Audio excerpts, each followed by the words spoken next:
Ayan po mga kabida, isang magandang oras po sa lahat at welcome po sa aking channel. Eto, mainit-init pa po, mga kabida, breaking. Sinampahan na po ng indirect contempt, sa Korte Suprema mga kabida, ito hong si Senate President Tito Soto, Ang nagsampa po ng indirect contempt ay wala pong iba, itong grupo ng mga abogado, na pinamumunuan po mga kabida ni Attorney Ferdy Topacio. Alright?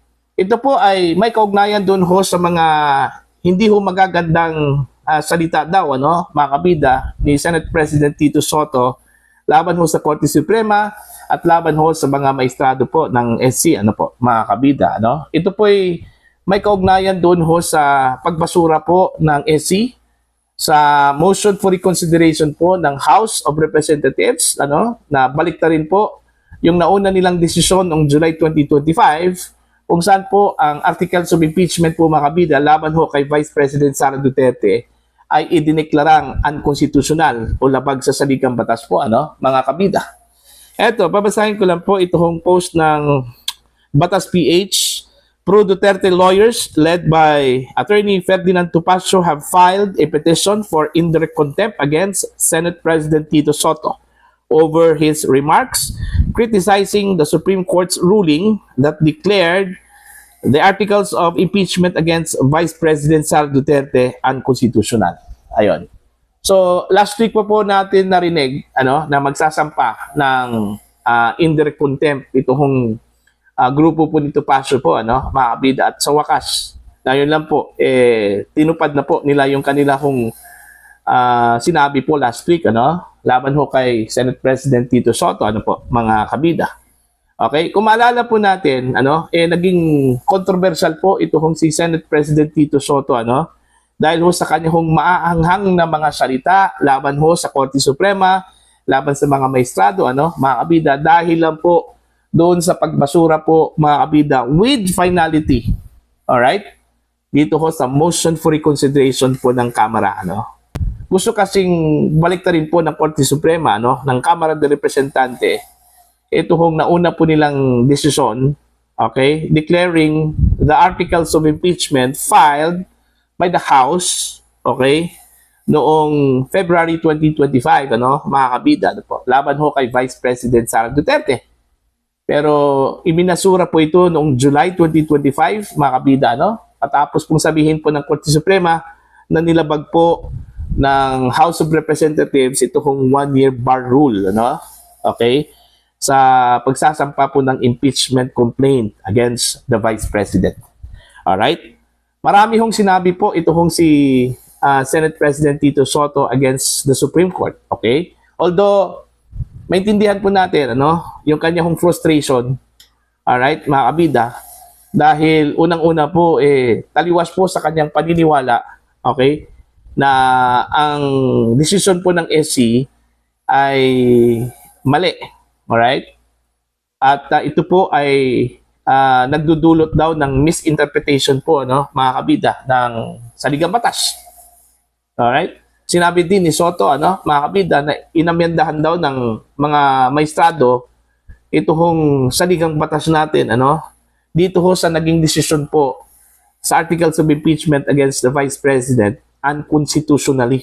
Ibig sabihin po, labag sa batas o labag sa saligang batas po, yung kanila hong interpretasyon, okay, sa kaso ho ni Vice President Sara Duterte, mga kabida. Kaya ang dami hong nagalit po dito ho kay Senate President Tito Soto. Maraming mga abogado din na medyo nasaktan, okay, sa ginawa po ni Tito Soto sa mga maestrado po ng Korte Suprema, At in one instance po, mga kabida, sinabi po ng Senate President, na posibleng meron daw hidden agenda itong mga maestrado, ng Korte Suprema, which nagpalala po sa disappointment ng ilang mga nasa legal circle, mga kabida. Although alam natin na happy po itong legal circle, itong mga abogado po dito, mga kabida. Meron pong kampe kay Tito Soto, meron pong against doon ho sa pananaw po, ni Tito Soto, mga kabida. Pero sa paningin ho ng grupo po ni Attorney Ferdy Topacio, mga kabida, binastos daw ni Tito Soto ang Korte Suprema. Hindi doon yan nirespeto yon, ano? Which tantamount doon ho sa citing the Senate President, okay, of indirect contempt, mga kabida. No? Eto, para maintindihan po natin, okay, ano ba talaga itong indirect contempt, mga kabida? Bakit po inihain po ito ng mga abogado led by Attorney Ferdito Pasio? At ano po ang penalties po dito, ano, mga kabida? Ito po ba ay isang criminal case? Maihahambing ba natin ito sa isang normal na kaso, ano, na isinasampa po, mga kabida, dyan po sa piskalya at eventually dyan sa mga lower courts? Eto, babasahin ko lang po itong research ko, mga kabida, patungkol ho sa indirect contempt. What is indirect contempt? In simple terms, okay, indirect contempt is contempt not committed in the presence of the court. All right? Like disobeying a Supreme Court order. Okay? Hindi po pagsunod sa order po ng Korte Suprema, ano, mga kabida. Katulad na lang po ng TRO, injunction, status quo, order. All right? Pangalawa, filing pleadings with false statement. All right? Okay? Pangatlo po, harassing or threatening parties, witnesses, or lawyers. And then publishing content that tends to obstruct or degrade the administration of justice. And then refusing to comply with lawful court processes. Ano? Alright? So, dito ho sa mga sinasabi ko dito, mga kabida, alin ba dito yung violation po ni Tito Soto, ano? Disrespecting, okay? Disobeying, ano? I guess dito ho sa disobeying, ano? Order po ng Korte Suprema na deklara itong articles of impeachment as unconstitutional against Vice President Sara Duterte, ano? Mga kabida, ano po? Okay? Itong indirect contempt, makikita po natin ito, ano, mga kabida, sa rule number 71, ano, ng Rules of Court. Okay? At ano po ang magiging penalty po sakali man po guilty ang isang tao, okay? O di kaya itong si Senate President Tito Soto, ano, ng indirect contempt, mga kabida. Ang mangyayari po sa kanya dito, maaari po siyang patawan po ng fine. Alright? O anong tawag po dyan? Bayad. Ano? Magkano po ang ipapataw po kung sakali man po guilty itong si Senate President Tito Soto? According to my research, nasa 30,000 pesos lang po, ano, ang kanyang fine. Alright? At meron pa, may imprisonment pala ito, ano, mga kabida. Okay? Ilang taon, ilang buwan, kung sakali man po guilty sa indirect contempt ang isang tao, ano, mga kabida. Alright? The Supreme Court says, okay, an imprisonment up to 6 months. Okay? Doon ho sa mapapatunayang guilty po, ano, sa indirect contempt, mga kabida. So, 6 na buwan at hindi ho ito lalagpas sa 6 na buwan yung kanya hong imprisonment. The court has discretion to impose fine only, jail only, or both, depending on how serious the contemptuous act is. In some cases, the SC can impose stiffer sanctions if the contempt is blatant, repeated, or undermines the authority of the court. Okay?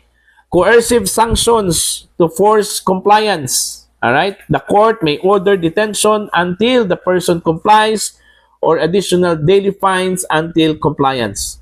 So, it's not just punishment. Sometimes it's meant to compel obedience. Ayun. So, para magtanda ang isang tao at susunod sa order ng Korte Suprema, ito po. Okay? Ikukulong po ang isang guilty, mga kabida. Alright? Additional consequences depending on who you are. Ano? If the contemptor is a lawyer, kung abogado daw ito, ano, mga kabida, possible disciplinary action, suspension, or even disbarment.